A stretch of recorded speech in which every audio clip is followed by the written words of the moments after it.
भरत जी, खबरें आ रही थी कि इस बार 2 बार से ज्यादा चुनाव लड़ने वाले सांसद चुनाव नहीं लड़ पाएंगे, उनके टिकट कट जाएंगे।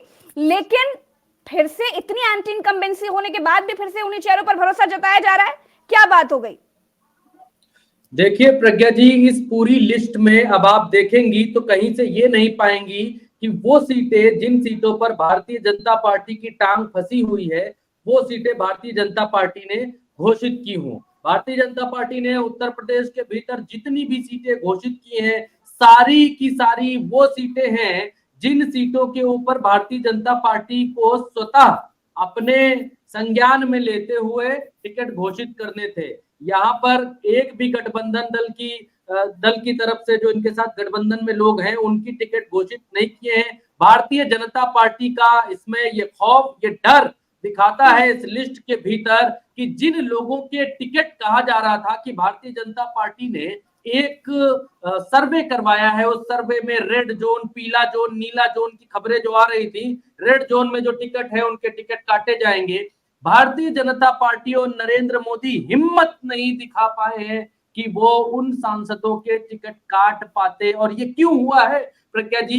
ये इसलिए हुआ है कि भारतीय जनता पार्टी ये देख रही थी कि इंडिया गठबंधन के भीतर जो खबरें इंडिया गठबंधन से प्लान करवाई जा रही थी गोदी मीडिया में, कि गोदी मीडिया में बड़ी सिर फुटौल है, इनके यहाँ टिकट बट नहीं पा रहे हैं, इनके यहाँ लोग जुड़ नहीं पा रहे हैं, आ नहीं पा रहे हैं, उस तरीके की सिर्फ टवल उत्तर प्रदेश में ना चालू हो जाए, उत्तर प्रदेश के भीतर बगावत न शुरू हो जाए, उत्तर प्रदेश में भारतीय जनता पार्टी के भीतर फूट न पड़ जाए। क्योंकि भारतीय जनता पार्टी अगर टिकट काटती अपने सांसदों के, तो ये तय था कि भारतीय जनता पार्टी के वो सांसद, सिटिंग सांसद जिनके टिकट मोदी जी और शाह जी काटते, वो जरूर कहीं ना कहीं समाजवादी पार्टी की तरफ, बसपा की तरफ या दूसरे दलों की तरफ रुख करते। उस बगावत को ध्यान में रखते हुए भारतीय जनता पार्टी ने टिकट दिए हैं। और यहीं पर भारतीय जनता पार्टी प्रज्ञा जी फंस गई है, यहीं पर फंस गई है, क्योंकि भारतीय जनता पार्टी आज की बगावत, यानी आज से जो बगावत होती, उसके संदेश को रोकने के लिए उन लोगों को टिकट दिए हैं जिन लोगों को टिकट नहीं देना चाहते थे। अब जनता ये देखेगी, क्योंकि भारतीय जनता पार्टी टोपी ट्रांसफर करके बहुत चालाकी से काम चला लेती थी। अगर लल्लू ने 5 साल काम नहीं किया तो लल्लू को हटा के वहीं पे कल्लू को खड़ा कर देते थे।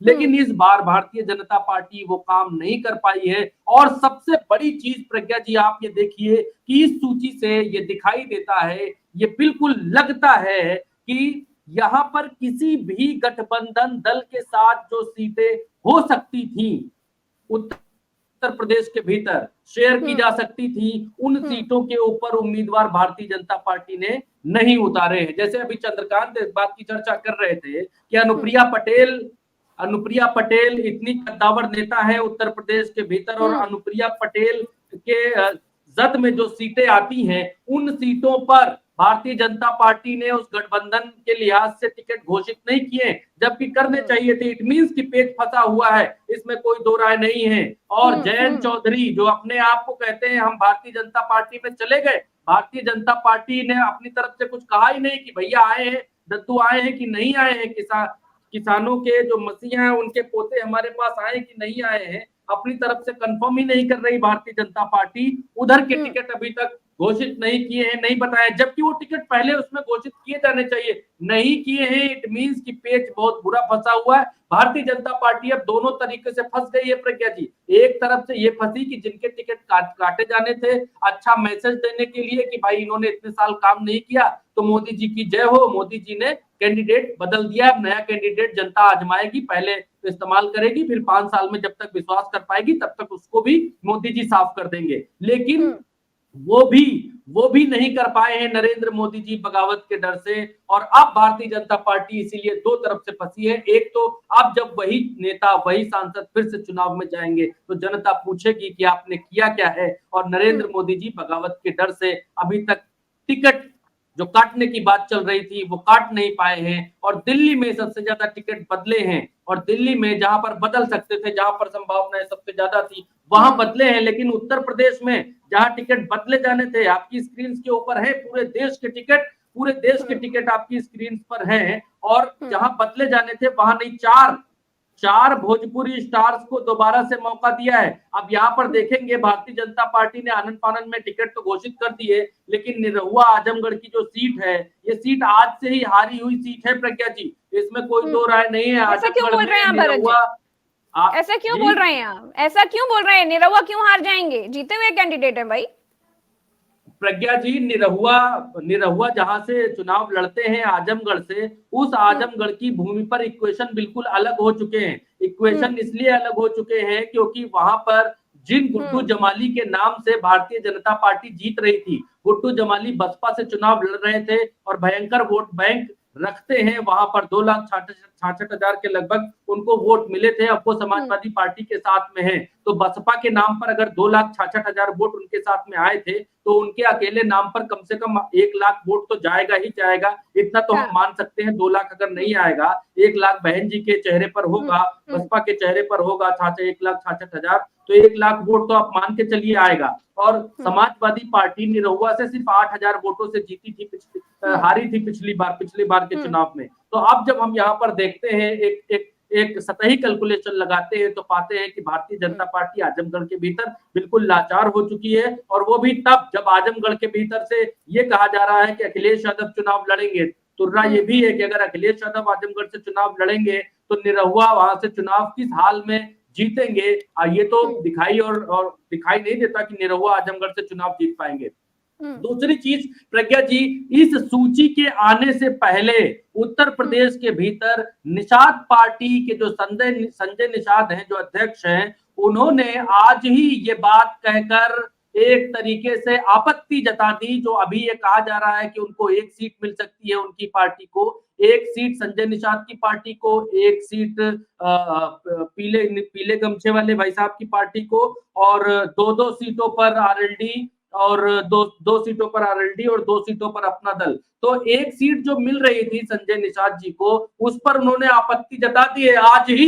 आज ही प्रज्ञा जी आपत्ति जताती है कि मैं 1 से संतुष्ट नहीं हूं जी, 1 नहीं चाहिए, हम 1 की औकात के नहीं है। तो उन्होंने बिल्कुल क्लियर कर दिया है कि 1 पे वो संतुष्ट नहीं है। ओम प्रकाश राजभर को अभी मंत्री पद चाहिए। ओम प्रकाश राजभर अभी बोले नहीं है, लेकिन मंत्री पद मिलने के बाद बोल सकते हैं, बोलेंगे। और खुलकर सामने नहीं आ रही है आरएलडी, क्योंकि आरएलडी ये देख रही है कि वो ना इधर के हैं अभी, ना उधर के हैं अभी, आगे कुआं पीछे खाई क्या कहें वो अभी जो चर्चाएं चल रही हैं। लेकिन उन चर्चाओं पर वो भी बोलेंगे, मुखर होकर बोलेंगे। और बिहार के भीतर सीटें फंसी हुई हैं भारतीय जनता पार्टी की और बीजेपी की, और नीतीश कुमार की पार्टी अलग सीटें मांग रही है, उनके दूसरे जो गठबंधन दल के साथी हैं हम अलग सीटें मांग रही है, और पासवान जी के चाचा अलग सीटें मांग रहे हैं, खुद पासवान जी अलग सीटें मांग रहे हैं। भारतीय जनता पार्टी बिहार के भीतर पूरी तरीके से फंसी हुई है, महाराष्ट्र के भीतर भी बुरी तरीके से फंसी हुई है। महाराष्ट्र में अजीत पवार जो तोड़कर लाए हैं अपनी पार्टी, वो अलग भारतीय जनता पार्टी से गठबंधन में सीटें मांग रहे हैं। और शिवसेना से जो टूट कर आए हैं भाई साहब शिंदे जी, वो अलग सीटें मांग रहे हैं, अठावले जी अलग सीटें मांग रहे हैं। तो भारतीय जनता पार्टी राज्य दर राज्य इंडिया गठबंधन से ज्यादा सीट बंटवारे पर फंसी हुई है। और इसीलिए भारतीय जनता पार्टी ने सिर्फ और सिर्फ वो सीटें घोषित की हैं जो सीटें वो आराम से घोषित कर सकते थे। उन्नाव से साक्षी महाराज को घोषित कर दिया, कौशल किशोर को घोषित कर दिया, राजनाथ को, स्मृति ईरानी को, संजय लाल गुप्ता को प्रतापगढ़ से, मुकेश राजपूत को, रामशंकर कठेरिया को, सुब्रत पाठक को, देवेंद्र सिंह को, भानु प्रताप को, अनुराग शर्मा, इन सबको टिकट प्रज्ञा जी मिलने ही मिलने वाला था, इसमें कोई दो राय नहीं थी। और जो कहा जा रहा था कि टिकट काटेंगे मोदी जी और शाह जी, वो हिम्मत, वो जुर्रत नहीं दिखा पाए हैं इस चुनाव में। और भारतीय जनता पार्टी हर चुनाव में कुछ ना कुछ कर लेती थी। नरेंद्र मोदी और शाह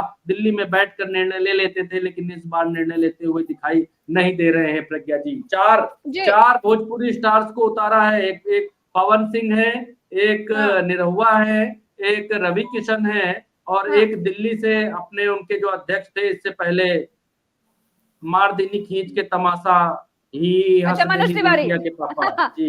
हाँ जी, मनोज तिवारी जी, चलिए चंद्रकांत जी के पास चलते हैं। चंद्रकांत जी, भरत जी ने साक्षी महाराज का जिक्र छेड़ा है, तो सवाल उन्नाव का ही कर लेते हैं। आप भी उन्नाव से ताल्लुक रखते हैं, उन्नाव की राजनीति को बड़ी करीब से जानते हैं, नब्ज पकड़ते हैं आप उन्नाव की राजनीति की। तो क्या ये साक्षी महाराज के लिए तो खबरें आ रही थी कि उनका टिकट काट दिया जाएगा, उनके सामने अनु टंडन है समाजवादी पार्टी की तरफ से प्रत्याशी, तो इस बार साक्षी महाराज को लेकर के काफी एंटी इनकम्बेंसी थी।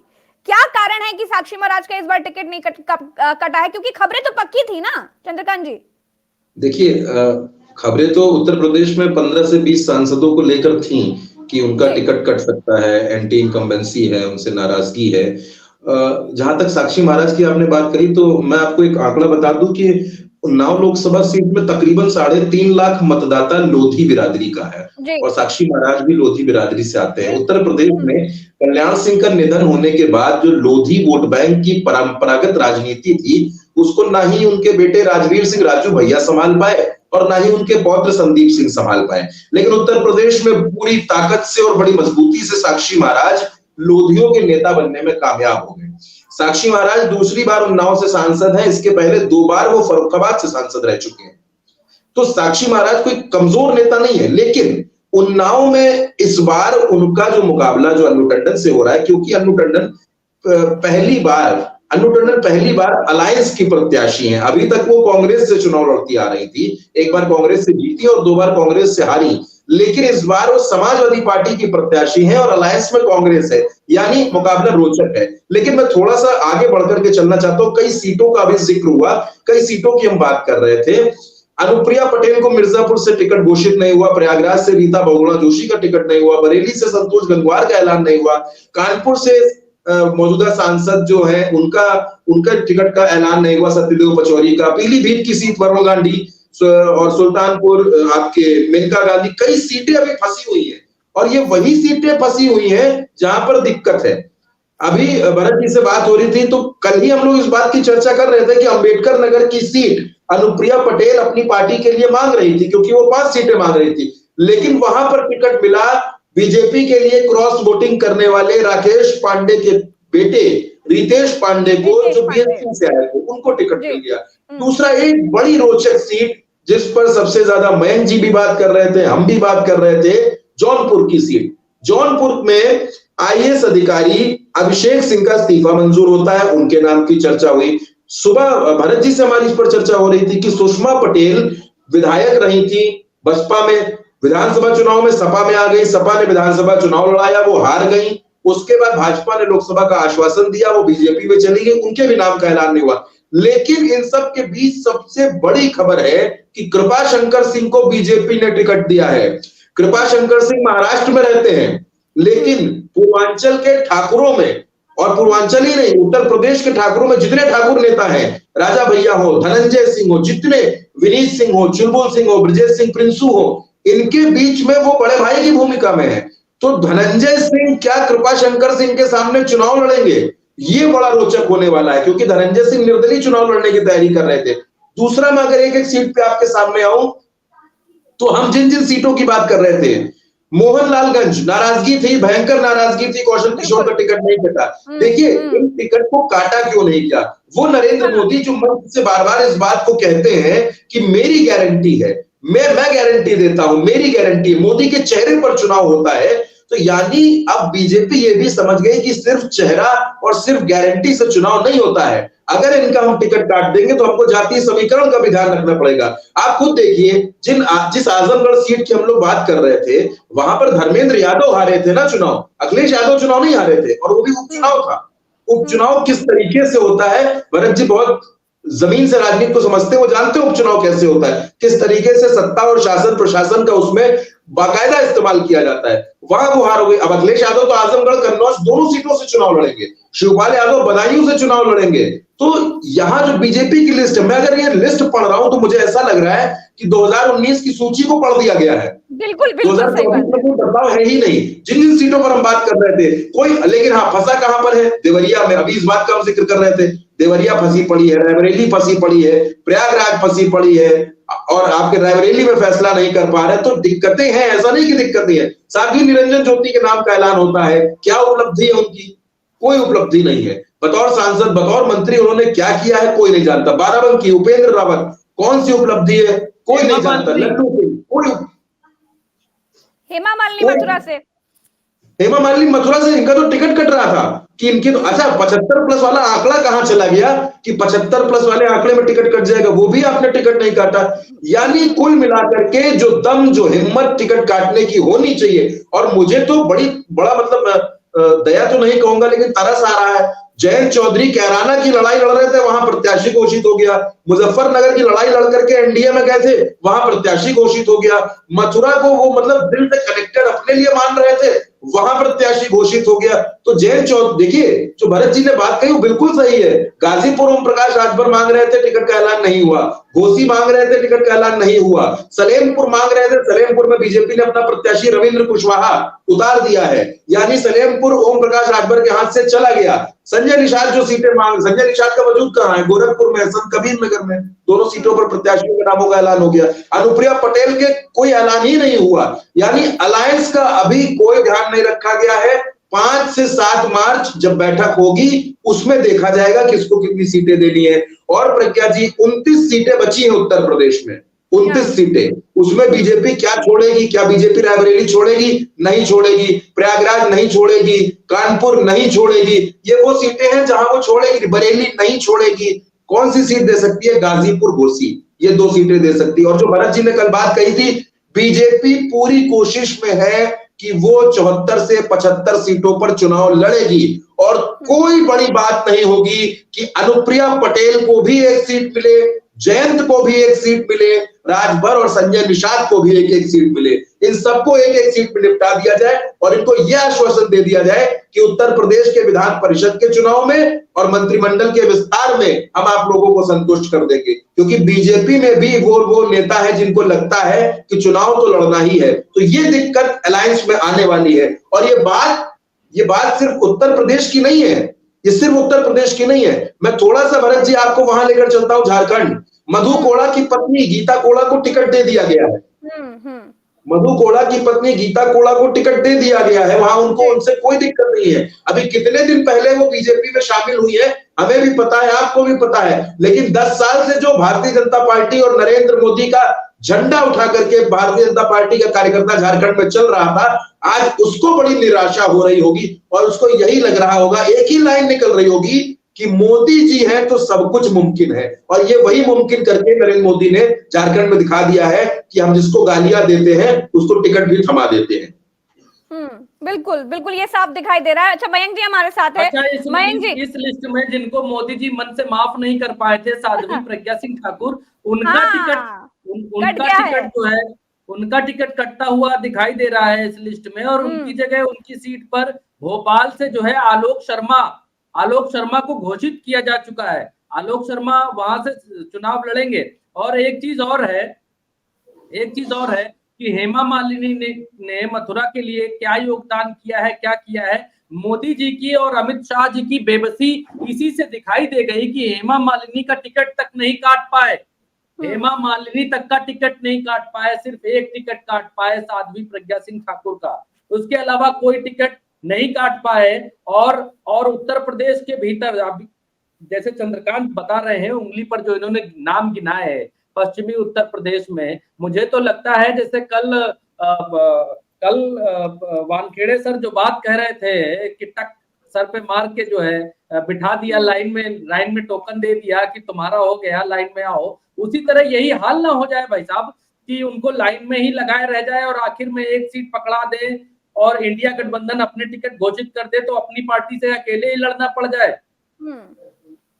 देखिए, लेकिन प्रज्ञा जी, मैं इसमें एक बात और आपको दिखा दूं, ये हमारे सामने राजस्थान की सूची चल रही है और राजस्थान में ज्योति मिर्धा विधानसभा का चुनाव हार गई थी, लेकिन उनको नागौर से लोकसभा का टिकट दे दिया गया। भूपेंद्र यादव राज्यसभा में थे, अभी तक केंद्रीय मंत्री थे, उनको अलवर से टिकट दे दिया गया। राजस्थान में वसुंधरा राजे के बेटे दुष्यंत सिंह को टिकट दे दिया गया। यानी ऐसा नहीं है कि परिवारवाद से इनकार कर दिया गया है, परिवारवाद भी है। और बीजेपी में एक थोड़ी चलती है कि एक आदमी को 2 पद नहीं मिलेंगे। राजस्थान की सूची बताती है, चित्तौड़गढ़ सीपी जोशी, वहां भारतीय जनता पार्टी राजस्थान के प्रदेश अध्यक्ष हैं, उनको भी चित्तौड़गढ़ को टिकट दे दिया गया। यानी कि जो तमाम थ्योरियां हैं वो अपने हिसाब से बदली जाती है। मुझे इस पूरी सूची को देखकर ये लगता है जो टिकट कटे हैं, एक प्रज्ञा सिंह ठाकुर का इसमें टिकट कटता हुआ नजर आ रहा है हमको, एक दिल्ली में रमेश बिधूड़ी का टिकट कटा है। दिल्ली में कुछ ये नए चेहरे लाए हैं भरत जी, जैसे प्रवीण खंडेलवाल को लाए हैं चांदनी चौक से, जहां अक्षय कुमार के नाम की चर्चा हो रही थी, वहां पर ये उनको लाए हैं। दूसरा, नई दिल्ली सीट पर सुषमा स्वराज की बेटी बांसुरी स्वराज को इन्होंने मौका दिया है।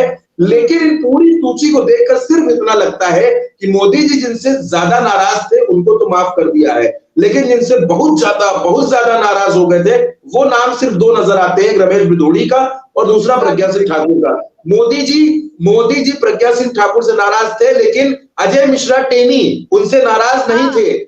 जो किसानों का आंदोलन इस देश में चल रहा है उनसे मोदी जी नाराज नहीं है। एक नाम भरत जी और चौंकाता है जिसका जिक्र आप सुबह कर रहे थे, ब्रजभूषण शरण सिंह का।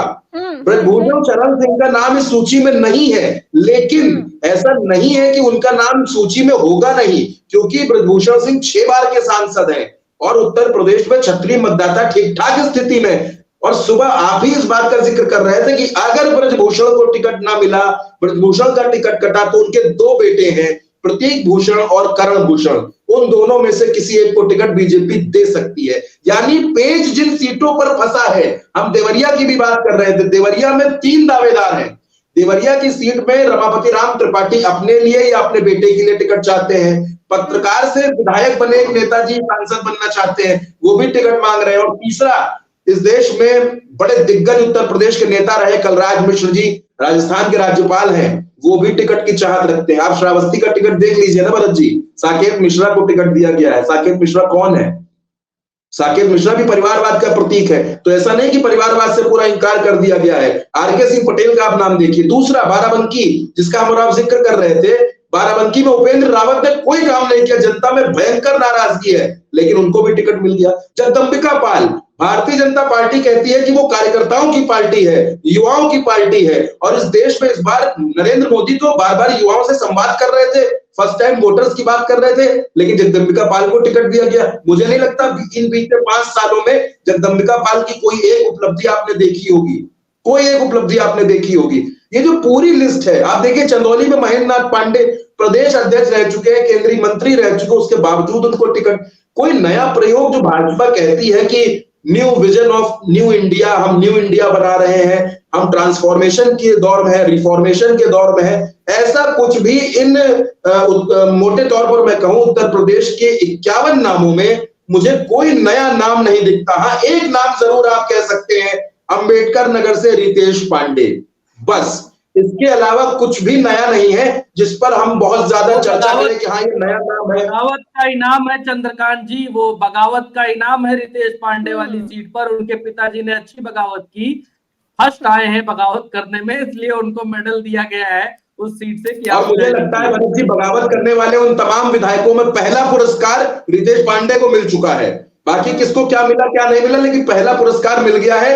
मनोज पांडे को क्या मिलेगा क्या नहीं मिलेगा ये अगली सूची बताएगी, लेकिन रितेश पांडे और राकेश पांडे अपना इनाम पा चुके हैं। प्रज्ञा जी बिल्कुल ठीक बात है। अच्छा मयंक जी, हम जिस तरह की लिस्ट देख पा रहे हैं, चंद्रकांत सर ने एक बात बिल्कुल ठीक कही है कि ये 2019 वाली लिस्ट हमें दोबारा दिखाई दे रही है। ऐसा लग रहा है कि वही लिस्ट हम दोबारा देख पा रहे हैं। हमारे साथ अनुज श्रीवास्तव जी भी जुड़ गए हैं। मयंक जी, आपको क्या लग रहा है कि जो गठबंधन दल हैं बीजेपी के, उनके साथ न्याय करती हुई नजर नहीं आ रही है बीजेपी कहीं पर? अब आगे क्या उम्मीद है, ये बताइए। देखिए, अभी खबर आ रही है कि जैसे लिस्ट जारी हुई वैसे राजभर कह रहे हैं कि मैं दिल्ली रवाना हो रहा हूं और जल्द ही सीटों पर फाइनल हो जाएगा फैसला, कितनी सीटें किसको, हमें कितनी कह रहे थे होली नहीं मनाऊंगा।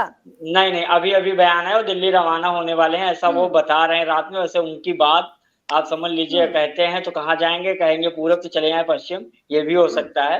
बहरहाल बात करें, मौसम खराब है, सियासी मौसम भी खराब है और बाहर बारिश का भी मौसम है। बिल्कुल तो चार्टर प्लेन तो नहीं जाएगा, बहरहाल फ्लाइट अगर बारिश बंद होगी तो चली जाएगी, तो दिल्ली जा पाएंगे नहीं, कल सुबह जाएंगे, वो तो बहरहाल अलग बात है। लेकिन एक चीज ये कहेंगे कि पता नहीं बीजेपी ने क्या सोच के टिकट दिया मुजफ्फरनगर संजीव बालियान, जिनका पिछले दिनों किसानों ने घुसने से मना कर दिया था। नोएडा में महेश शर्मा का 2 महीने पहले विरोध हुआ था, गाँव से जिप्सी और गाड़ी भगा दिया गया था, कहा गया था आप वापस चले जाइए, वो हैं। और अयोध्या में नृपेंद्र मिश्रा जी को इनाम मिला है, उनके बेटे को बढ़िया साकेत मिश्रा जी को टिकट मिला है, इससे अच्छा क्या चाहिए। कितना बढ़िया ऐलान हुआ है, आप कह रहे हैं कि नहीं मिला है। तो ये चीजें ऐलान करने वाली, आप सोचिए अजय मिश्रा टेनी जिसपे पूरी राजनीति हुई 3-3 महीने, इतना बवाल हुआ, लखीमपुर खीरी में चढ़ा दिया, मर गए, कोई मतलब नहीं, जिससे गाड़ी आई चढ़ा दी, उनको टिकट दे दिया है। अभी अभी खबर आ रही है कि किसानों के जो नेता हैं उन लोगों ने विरोध जताया है, कितना बड़ा कांड हो गया। और उसके बाद इस तरह का अजय मिश्रा टेनी को टिकट दे दिया गया। बहरहाल बीजेपी है, वो उसकी मर्जी है, दे सकती है, दिया, उसने भरोसा जताया है।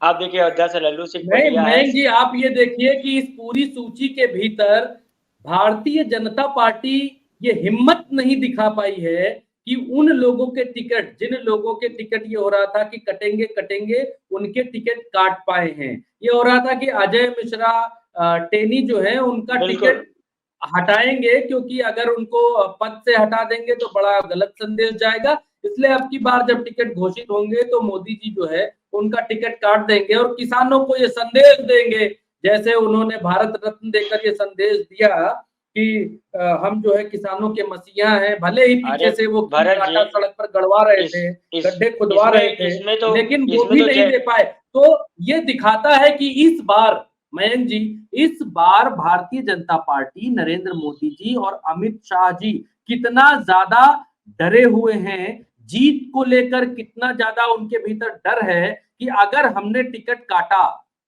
तो फिर कहीं विद्रोह ना हो जाए, अगर हमने टिकट काटा तो कहीं बगावत ना हो जाए, अगर हमने टिकट काटा मान लो सामने से भी व्यक्ति नहीं बोल रहा है तो बैक डोर कहीं वो हमारी जड़ ना काटने लग जाए। तो इस डर में इस बार नरेंद्र मोदी और अमित शाह वो फैसला नहीं ले पाए जो फैसला लेने के लिए वो जाने जाते हैं। भरत जी वही चीज है, वही तो मैं कह रहा हूँ कि आप सोचिए कितने नाम कटने वाले थे। मैं आपको बता दूं उसमें क्या बोलते हैं, जौनपुर, जहां पर दूसरा नाम चल बताइए, कृपा शंकर सिंह, कांग्रेस के महाराष्ट्र में गृह मंत्री, आपको वहां से लाना पड़ा। आप सोचिए, आप बता रहे हैं, हम आपने वो कहा इटावा से रामशंकर कठेरिया, प्रतापगढ़ संगमलाल गुप्ता का नाम कटने वाला था, मोहनलालगंज से कौशल किशोर का था। इसके अलावा जौनपुर लड़ा रहे हैं ना, जी जी जी, जौनपुर से लड़ा रहे हैं कृपा शंकर सिंह को वहां पे।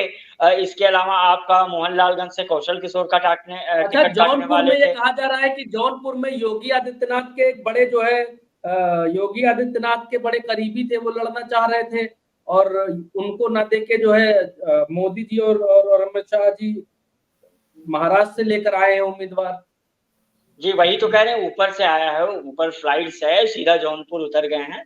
वहां पर जौनपुर में तो योगी आदित्यनाथ के 2 करीबी थे, एक आईएएस का इस्तीफा देकर के आ गए थे और दूसरे वो है जो अच्छा क्रिकेट खेलते हैं, उनके लिए नीतीश कुमार भी बैटिंग कर रहे थे परसों भारत जी, परसों ही आईएएस का इस्तीफा देकर आए थे कि ईडी वाले थे जौनपुर से लड़ने के लिए। वो सुल्तानपुर चल रहा है। जी जी, अभी वहां पे टिकट फंसा हुआ है। देखिए सुल्तानपुर में अभी इन्होंने होल्ड कर रखा है, रायबरेली में इन्होंने होल्ड कर रखा है, पीलीभीत में नाम नहीं दिया। आप सोचिए, वरुण गांधी, मेनका गांधी, ये दोनों सीटें इन्होंने नहीं दी है, रायबरेली में वेट कर रहे हैं। 29 सीटें हैं जहां पर इन्होंने नहीं दिया। लेकिन जहां पर लग रहा था कि इस बार लोग विरोध हैं, संजीव बलियान है, आप सोचिए कंवर सिंह तंवर का भी नाम चल रहा था, नोएडा से महेश शर्मा का कहा जा रहा था इस बार पक्का कटेगा, वो एसपी सिंह बघेल का भी नाम इसमें था, एटा से राजवीर सिंह थे, लखीमपुर अजय मिश्रा टेनी का तो हमें नहीं समझ में आता कि किसके दिमाग में ये नहीं होगा कि उनका टिकट नहीं कटेगा। अभी गाजियाबाद भी फंसा है भरत जी, गाजियाबाद भी फंसा हुआ है। मुझे ऐसा लगता है कि अभी कुछ समय बाद मोदी जी 73 वो जो बाउंड्री लाइन 75 वाली है, मोदी जी इस बाउंड्री लाइन को क्रॉस करेंगे, इसीलिए इस बार टिकट बंटवारे में भी 73, 75, 72, 71 का ध्यान नहीं रखा है। अरे भरत जी एक चीज, ताकि उस समय कोई भी बगावत ना कर पाए, कोई उंगली ना उठा पाए। अगर इस देश में 80 करोड़ लोगों को जो राशन दिया जा रहा है वो चुनाव के हिसाब से बढ़ाई जाती है उसकी डेडलाइन, तो मोदी जी जब तीसरी बार आएंगे तो मन से कह सकते हैं कि 75 वाले को 80 करे दे रहे हैं, कोई दिक्कत नहीं है, बढ़ा देते उसको। भरत जी प्रज्ञा जी, भरत जी एक चीज याद आ रही है हमें, 2 महीने पहले एमपी में चुनाव हुआ, शिवराज सिंह ने बड़ी अच्छी लाइन कही थी कि मैं मर जाऊंगा लेकिन केंद्र में नहीं जाऊंगा, रहूंगा। वो तो विदिशा से चुनाव लड़ रहे हैं, उनका क्या होगा? आप सोचिए, क्या एक बोल रहे हैं पहेली चंद्रकांत है जी? भाई साहब, इतने टिकटों में एक पहेली है, बूझो तो जाने टाइप्स की। इतने सारे नामों में क्या कोई एक मुस्लिम उम्मीदवार का नाम दिखाई देता है क्या? नहीं नहीं नहीं, नहीं। नहीं भरत जी है वो नहीं चंद्रकांत, रहेगा। एक मुस्लिम उम्मीदवार का नाम है। एक मुस्लिम उम्मीदवार का नाम है, लोकसभा से 2024 के लिए इन्होंने दिया है, और वो केरल से दिया है। केरलपुर में मल्लपुरम सीट है, वहां से एक मुस्लिम उम्मीदवार है अब्दुल सलाम, उनको टिकट दिया है। ये भी इस बार देखिए कि ईद में चांद निकल आया है, एक टिकट इस बार भारतीय जनता पार्टी ने मुस्लिम उम्मीदवार को भी दिया है।